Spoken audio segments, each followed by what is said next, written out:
Current നേപ്പാളിൽ വലിയ രീതിയിലുള്ള പ്രശ്നങ്ങൾ തന്നെയാണ് നടന്നുകൊണ്ടിരിക്കുന്നത്. 19 പേരൊക്കെയാണ് ഒരൊറ്റ പ്രൊട്ടസ്റ്റിനിടയിൽ വെടിയേറ്റ് മരിച്ചിട്ടുള്ളത്. അതും തലക്കും ചെസ്റ്റിന് അങ്ങനെയുള്ള ഭാഗങ്ങളിലാണ് വെടിയേറ്റ് മരിച്ചിട്ടുള്ളത്. സംഭവം എന്താണെന്ന് ഈ ഒരു വീഡിയോയിൽ ഡീറ്റെയിൽ ആയിട്ട് പറയുന്നുണ്ട്. നമ്മുടെ ഇന്ത്യ പോലെയുള്ള രാജ്യങ്ങളിൽ നടക്കുന്ന കാര്യങ്ങളാണ് നേപ്പാളിലും നടന്നിട്ടുള്ളത്. അവിടെ കറന്റ്ലിയുള്ള പൊളിറ്റീഷ്യൻസിന്റെ മക്കളെല്ലാം നല്ല സ്റ്റാൻഡേർഡ് ഓഫ് ലിവിംഗ് നയിക്കുന്ന സമയത്ത് അവിടെയുള്ള സാധാരണ ജനങ്ങൾ ഇൻഫ്ലേഷനും കറപ്ഷനുമായി പൊറുതിമുട്ടിയിരിക്കുകയാണ്. അതുകൊണ്ട് തന്നെ ഈ സോഷ്യൽ മീഡിയയിലെല്ലാം ഭയങ്കര വൈറലാണ് ഈ ഒരു പൊളിറ്റീഷ്യൻസിന്റെ മക്കളെ ട്രോളിക്കൊണ്ടുള്ള പോസ്റ്റുകൾ. അതിനായിട്ട് പലതരം ഹാഷ്ടാഗുകൾ പോലും ഉണ്ടായിരുന്നു. ഇങ്ങനെ പോകുന്ന സമയത്തായിരുന്നു സെപ്റ്റംബർ 4-ന് 26ഓളം സോഷ്യൽ മീഡിയ ആപ്പുകൾ അവിടെ ബാൻ ചെയ്യുന്നത്. ജനങ്ങൾക്കൊന്ന് സംസാരിക്കാൻ പോലുമുള്ള അധികാരം കൊടുക്കാത്ത രീതിയിലാണ് ഇവർ ബാൻ ചെയ്തത്. മൊത്തമായിട്ട് ബാൻ ചെയ്തിട്ടുണ്ടെങ്കിലും അതിൽ എന്ത് പറയണം, എന്ത് ചെയ്യണം, ഏതൊക്കെ ഹാഷ്ടാഗുകൾ ഇടണം എന്നുള്ള കാര്യങ്ങൾ കൺട്രോൾ ചെയ്യുകയായിരുന്നു. ഇത് അവിടുത്തെ ചെറുപ്പക്കാരെയെല്ലാം ട്രിഗർ ചെയ്യുകയും അതുകൊണ്ട് വലിയൊരു പ്രൊട്ടസ്റ്റ് തന്നെ അവിടെ നടക്കുകയാണ്. 17 വയസ്സുള്ള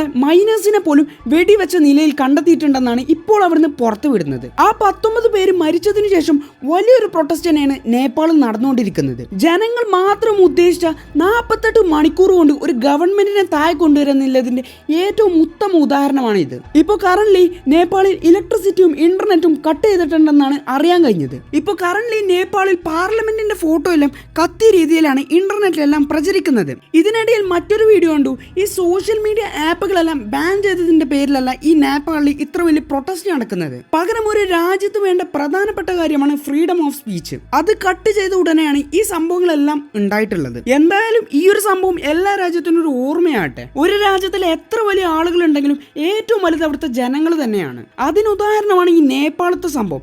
48 മണിക്കൂർ കൊണ്ടാണ് ഒരു ഗവൺമെന്റിനെ തന്നെ അവർ താഴെ കൊണ്ടുവന്നിട്ടുള്ളത്. അപ്പൊ എന്തായാലും നിങ്ങളുടെ അഭിപ്രായം കമന്റ് ചെയ്യുക, വീഡിയോ ലൈക്ക് ചെയ്യുക, ചാനൽ സബ്സ്ക്രൈബ് ചെയ്യുക.